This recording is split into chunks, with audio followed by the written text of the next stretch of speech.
Hello, my wonderful friends. Welcome if you're new, and welcome back if you've been here before. My name is Sarsana, and today we're gonna go over my May TBR. I had a very ambitious TBR in April, and I didn't read all of them. So if you watched my previous video, you'll see everything that I read in April, but I did not read Words of Radiance and any of the Zodiac Academy books that I had wanted to read, and I did not read Lotus by Jennifer Hartman. I did throw in some other books that I was more interested in last month instead of what was all on my TBR because I am a mood reader, so it happens. However, I have an equally ambitious TBR for this month. In my defense, I did read Words of Radiance. However, I didn't finish it until the 1st of this month, the 1st of May. So I did read it. I just didn't finish it in time for it to be included in my April reads. I could have counted it for April, but it was May 1st. So we're gonna be honest here. The first book that I have already started reading because I am late and it's like almost a week into May, but I did start reading Oathbringer and I haven't gotten very far. I'm literally on chapter 8, I believe, and shit is hitting the fan. It is so interesting. I really love a good high fantasy, and this is really giving it to me. So I want to read this month. I'm consumed by this, so this is what I'm going to be reading first this month. Oh, and last month I also had Binding 13 on my DVR, which is right here. I did start reading it. I didn't even finish chapter 1 because I was consumed by Words of Radiance, but I really do want to read this month.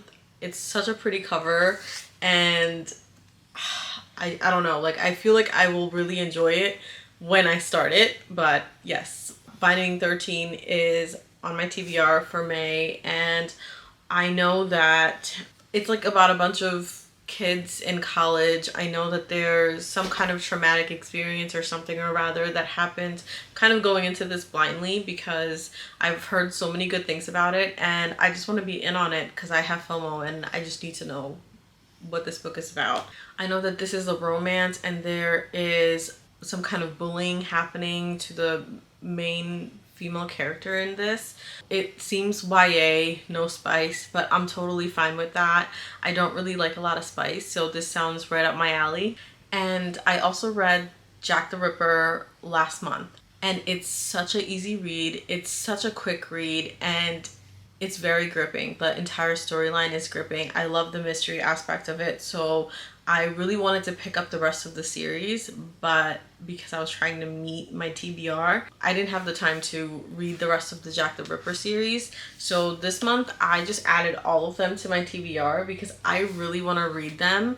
I think the next one is, what is this? The next one is Hunting Prince Dracula. And then I believe it is Escaping from Houdini.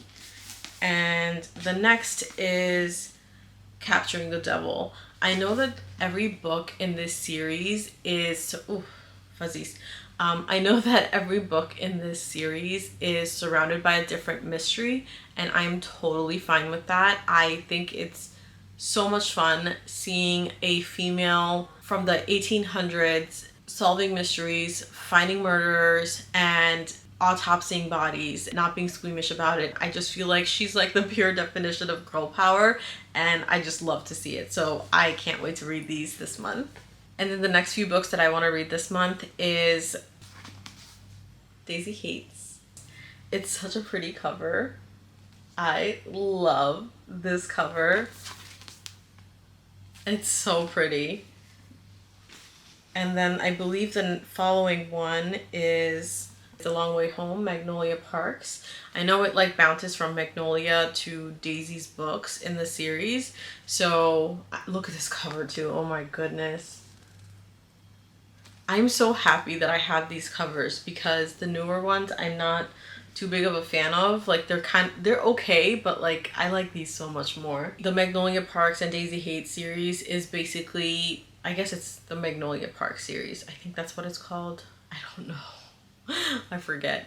But I know that this series is more like Gossip Girl vibes, and they're like a bunch of rich people talking about clothing, and there's toxic relationships. There's people in like their 20s. The first Magnolia Park book, I did not think I was gonna like because I heard how toxic this series is, but it's like a messy kind of toxic that you just want to keep reading and you want to figure out what is going on in the story. So the last chapter of Magnolia Parks, everything was okay, and then shit just hit the fan, and I was like, I need to read the next book. Sorry to clap, but I was like, I need to read the next book. I am so gripped.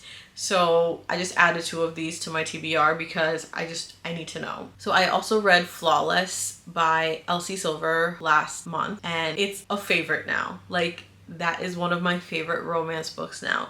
So I am going to be picking up Powerless and Heartless because why the hell not?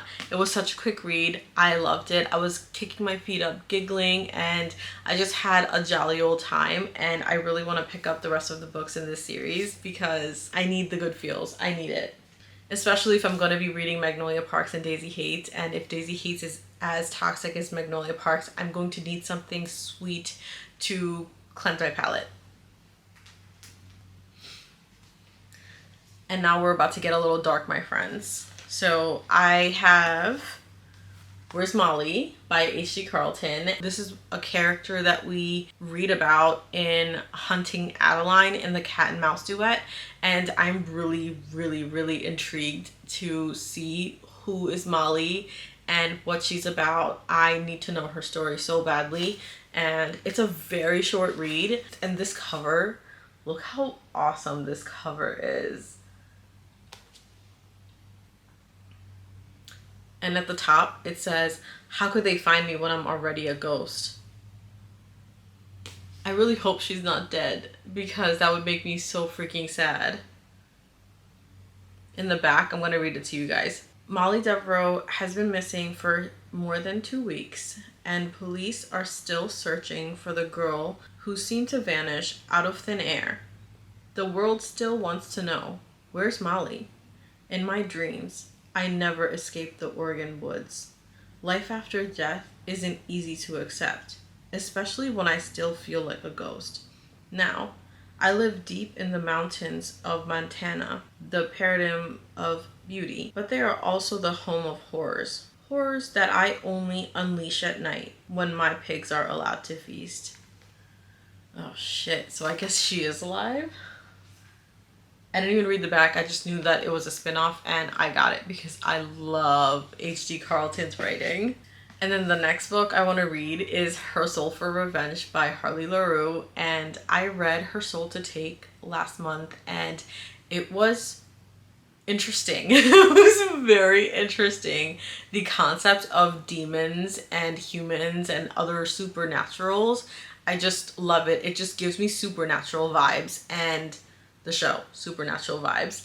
And yeah, this is about Juniper and Zane. I know that Juniper was getting like hunted by this cult because they wanted to like sacrifice her for something, and Zane is a demon. That's kind of it. And like Juniper is on a revenge path to get revenge on all the people that harmed her or tried to harm her, and she's just trying to right a wrong here. I'm really excited for it because I had a really good time with Her Soul to Take. I read it in like a day. I need more. I feel like I'm going to like Juniper's character a lot more than I liked, what's her name?